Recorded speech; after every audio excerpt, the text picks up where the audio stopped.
Merci de me retrouver pour cette deuxième vidéo qui vous permettra de maîtriser toutes les subtilités de votre installation.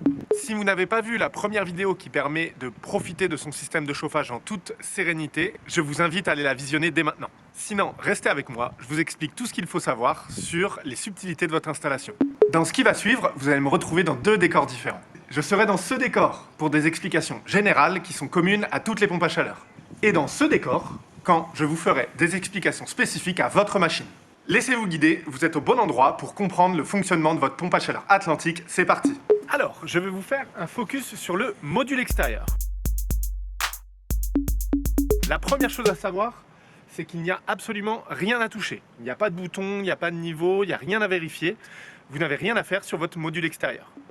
En revanche, ce que vous devez savoir, c'est que votre module extérieur, été comme hiver, condense. Donc il va avoir de l'eau qui va s'écouler à l'arrière du module extérieur. Ne vous inquiétez pas, s'il y a de l'eau qui coule sur votre module, c'est pas une fuite, c'est un signe de bon fonctionnement. Alors attention à vos tuyaux blancs et vos ailettes au niveau de votre module extérieur. Je vous invite à ne pas toucher, ni monter sur les tuyaux blancs, ils sont fragiles, ça risquerait de faire une fuite. Idem, au niveau de votre module extérieur, je vous interdis de passer un coup de Karcher, il faut laisser les ailettes comme elles sont. En revanche, si vous avez des feuilles de coincées au niveau du grillage à l'arrière de votre module, vous pouvez vous permettre de les enlever, ça améliorera la ventilation sur votre module extérieur. Au niveau des dimensions que vous devez respecter, vous devez toujours laisser à la droite de votre module au moins 40 cm pour que les dépanneurs ou les gens de l'entretien fassent leur manipulation. Et vous devez respecter au minimum 1 mètre devant votre module, donc vous ne devez rien planter à moins d'1 mètre pour que la ventilation fasse bien et que votre pompe à chaleur fonctionne bien. Si l'esthétique de votre module extérieur vous gêne, sachez qu'il existe sur internet des caches que vous pouvez installer pour améliorer l'esthétique de votre module extérieur. Il en existe dans tous les matériaux et toutes les couleurs, à vous de vous faire plaisir. N'oubliez pas d'installer un cache qui est démontable pour l'entretien. En période d'hiver, il se peut que votre module extérieur se mette à fumer. C'est tout à fait normal. En fait, votre module extérieur est capable de détecter s'il y a du givre à l'extérieur sur ses ailettes. Si jamais il y a du givre, la pompe à chaleur crée un cycle de dégivrage qui va créer de la fumée, car on va enlever le givre du module extérieur. Et c'est tout pour le module extérieur. Vous en savez maintenant tous les secrets.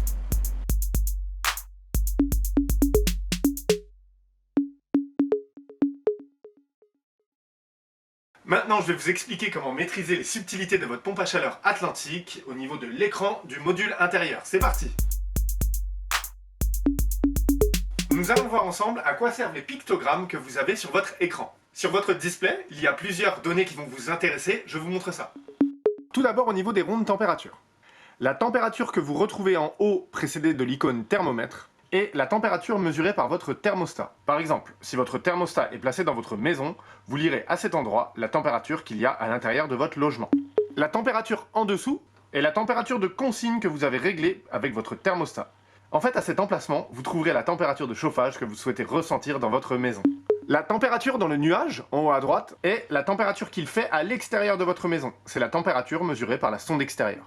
Le logo robinet et radiateur sont là pour indiquer que la machine peut fonctionner pour le chauffage et l'eau chaude. De temps en temps, vous verrez apparaître un icône de pompe à chaleur à droite de chacun de ces logos. Cela signifie que la pompe à chaleur est en train de fonctionner, soit pour faire du chauffage, soit pour faire de l'eau chaude. Alors, que faut-il faire lorsqu'on arrive en été et qu'on n'a plus besoin de chauffage?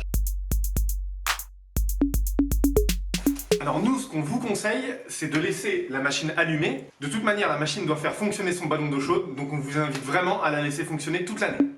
Que faut-il faire au niveau de son chauffage pendant les vacances? Est-ce qu'il faut complètement éteindre son chauffage? Nous, on vous conseille de laisser une température fixe dans votre maison toute l'année. Car si vous coupez votre chauffage trop longtemps, le fait de remonter énormément la température va vous faire surconsommer. Il vaut mieux laisser une température de 18-19 degrés quand vous n'êtes pas là, afin que quand vous rentriez, vous ayez juste à remonter à 20 degrés, et ça va se faire rapidement et en vous faisant économiser de l'énergie. Donc je le répète, qu'on soit en été ou que ce soit pendant les vacances, laissez votre pack fonctionner, c'est le meilleur des conseils que j'ai à vous donner.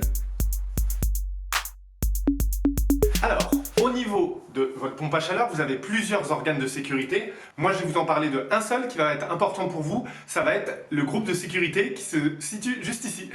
Alors, cet organe de sécurité s'appelle un groupe de sécurité. Il est lié au ballon d'eau chaude de votre pompe à chaleur. Ce groupe, il permet, lorsque votre ballon est en train de chauffer, d'évacuer le surplus de pression par la petite évacuation qui est ici. Les groupes de sécurité sont un organe obligatoire. On en installe sur tous les ballons, partout en France. Si jamais vous voyez un goutte à goutte À cet endroit, c'est normal, ce n'est pas une fuite. C'est que le ballon d'eau chaude est en train de chauffer. Le goutte à goutte dure environ 1 heure.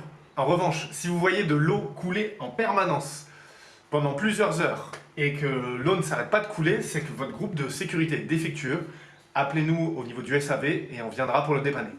Merci d'avoir écouté toutes les subtilités de votre installation. On aura vu ce qu'il faut savoir sur le module extérieur, les pictogrammes du module intérieur, qu'est-ce qu'on doit faire en été ou pendant les vacances, et comment faire attention au groupe de sécurité. Je vous donne rendez-vous dans une 3e vidéo qui va vous donner les 7 astuces pour prendre soin de sa pompe à chaleur.